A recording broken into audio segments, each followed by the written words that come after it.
Salut tout le monde, et c'est encore moi, le détraqué. Bon, je suis là aujourd'hui, c'est pour un nouveau tutoriel concernant le C++, notamment sur la notion de fichier. En fait, déjà, c'est quoi un fichier? Un fichier, c'est une base de données sur laquelle on peut bien évidemment, on peut enregistrer des informations, on peut modifier des informations, on peut rechercher une information, on peut supprimer une information et on peut ajouter des informations en fait. Donc, un fichier est une base de données, mais toutefois, ce dernier a sa part de limite. Eh bien, si nous sommes là, c'est pour voir la notion de fichier dans un langage bien spécifique, notamment le C++. Bon, concernant l'historique et la genèse du C++, je vous fais grâce de ça, d'aller sur Wikipédia et puis vous tapez C++ et là, vous aurez toute une documentation sur le C++, c'est-à-dire notamment date de création, auteur, patati, patata, j'en passe. Bien, nous allons commencer déjà par dire comment est-ce que se déclare un fichier en C++, voir comment on peut imprimer du texte à l'intérieur d'un fichier et aussi comment on peut supprimer, rechercher, modifier par la suite. Bon, dans un premier temps, nous allons commencer par déjà déclarer un fichier et aussi écrire juste un petit texte à l'intérieur. Allons-y. Néanmoins, je suppose que vous avez à votre disposition déjà un IDE. Moi, mon IDE que j'utilise le plus, c'est CodeBlock, comme vous le voyez ici en bas. Et bien alors, j'ai déjà créé un dossier qui s'appelle texte, à l'intérieur duquel j'ai créé un exécutable texte.cpp. Oups, et bien alors, je viens dans mon code bloc tout simplement. Voici mon texte.cpp. J'ai déjà mis là la syntaxe de base de mon fichier C++. Sauf qu'ici, j'ai juste ajouté cette entité dièse include fstream. Dièse include fstream, cette librairie sert à quoi? En fait, le dièse include fstream, c'est cette librairie-là qui permet la déclaration des fichiers en C++. Donc, déclarer un fichier sans toutefois inclure cette bibliothèque, alors entraîne automatiquement une erreur. Bref, une fois qu'on a déclaré notre fichier, syntaxe de page de notre fichier, avec sans oublier la librairie fstream, alors nous allons commencer par ouvrir notre fichier et écrire un petit test à l'intérieur.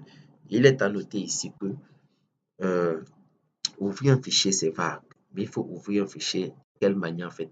Il est à noter qu'on peut ouvrir un fichier de plusieurs manières, notamment on peut ouvrir un fichier en mode écriture, c'est-à-dire à chaque fois que j'ouvre mon fichier, j'aurai toujours une donnée à écrire. Mais écrire de quelle manière en fait? C'est-à-dire lorsque j'ouvre mon fichier déjà, il faudrait que soit les informations que j'ai écrites dans mon fichier s'ajoutent à la suite de celles qui existaient déjà, ou alors soit les informations que j'ai ajoutées viennent tout simplement effacer celles qui existaient au préalable dans mon fichier et puis insérer les nouvelles informations que je cherche à insérer dans ce fameux fichier.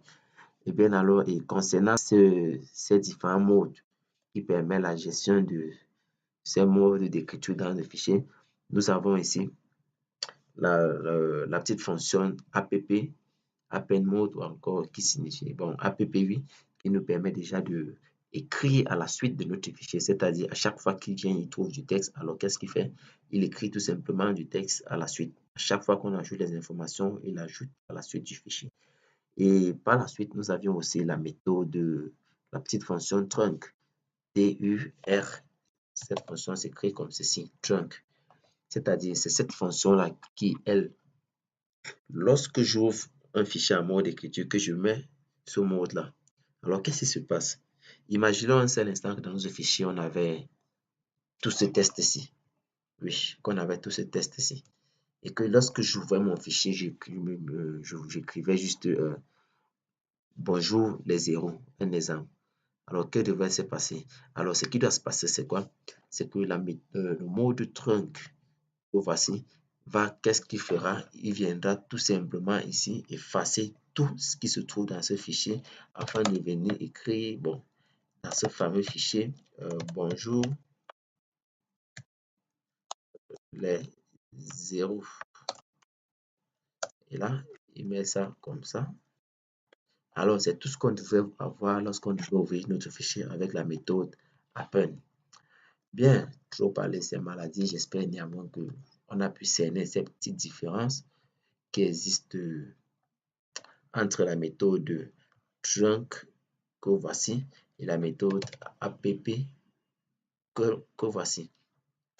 Eh bien, sans toutefois tarder, nous allons commencer avec l'écriture dans un fichier dans la prochaine vidéo. Eh bien, je vous souhaite très bonne fin de soirée et surtout rendez-vous pour le prochain tutoriel. Merci et à la prochaine.